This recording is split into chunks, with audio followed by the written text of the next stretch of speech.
بسم اللہ الرحمن الرحیم۔ ایک صاحب نے سوال کیا ہے کہ سونے کی حالت میں نیند کی صورت میں وضو کیوں ٹوٹتا ہے؟ دیکھیے، بات یہ ہے کہ ہر نیند اور ہر سونے کے ساتھ وضو نہیں ٹوٹتا۔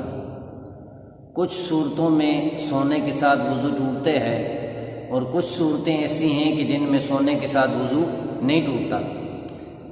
اب کون سی صورتوں میں ٹوٹتا ہے؟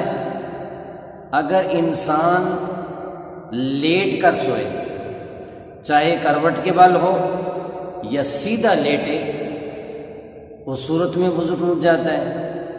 اسی طرح انسان کسی چیز پر اس طرح ٹیک لگا کے سوئے کہ اگر اس چیز کو ہٹایا جائے تو یہ گر جائے، مطلب ہے کہ اسی چیز کے سہارے پہ بیٹھا ہے۔ اگر اس چیز کو اتفاقاً ہٹا دیا جائے تو یہ گر جائے، کیونکہ اسی کے سہارے بیٹھا ہے۔ تو ان تینوں صورتوں میں سونے سے، یعنی چاہے لیٹ کر ہو، پھر لیٹنے کی دو صورتیں، کروٹ کے بل ہو یا سیدھا لیٹا ہو، لیٹنے کی صورت میں اور کسی چیز پر اس طرح ٹیک لگانا کہ اسی کے سہارے بیٹھا ہے اور سو رہا ہے، ان صورتوں میں وضو ٹوٹ جاتا ہے۔ اور وجہ یہ ہے کہ اس طرح انسان جب لیٹتا ہے یا بیٹھتا ہے تو انسان کا جسم مکمل طور پہ ڈھیلا پڑ جاتا ہے، جس کو ہمارے ہاں یعنی علمی اصطلاح میں کہتے ہیں استرخاء مفاصل، کہ انسانی اعضاء مکمل طور پہ ڈھیلے پڑ جاتے ہیں، اور انسانی جسم سے اگر ریح کا، ہوا کا خروج ہو تو اس کو محسوس نہیں ہوتا۔ اس لیے قوی امکان یہ ہوتے ہیں کہ وضو ٹوٹ گیا ہے۔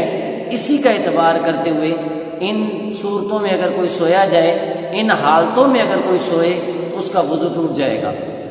لیکن اگر کوئی سوئے نماز کی کسی بھی حالت میں، کھڑے ہونے کی حالت میں سو رہا ہے، رکوع کی حالت میں سو رہا ہے، سجدے کی حالت میں سو رہا ہے، قعدے کی حالت میں سو رہا ہے، یا نماز میں نہیں ہے، ویسے کھڑا ہو کے بیٹھ کے سو رہا ہے، یعنی اس حالت میں بیٹھنا کہ اس کی کسی چیز پر ٹیک نہ ہو، یا ٹیک تو ہے، اگر اس چیز کو پیچھے سے ہٹایا بھی جائے تو یہ شخص گرے نہ، کیونکہ یہ اپنے سہارے بیٹھا ہے۔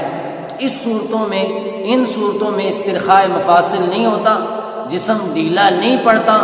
اس لیے اگر جسم سے کوئی بھی چیز نکلے گی انسان کو پتہ چلے گا۔ اس لیے جو ہے نا، صرف ان حالتوں میں سونے سے وضو نہیں ٹوٹے۔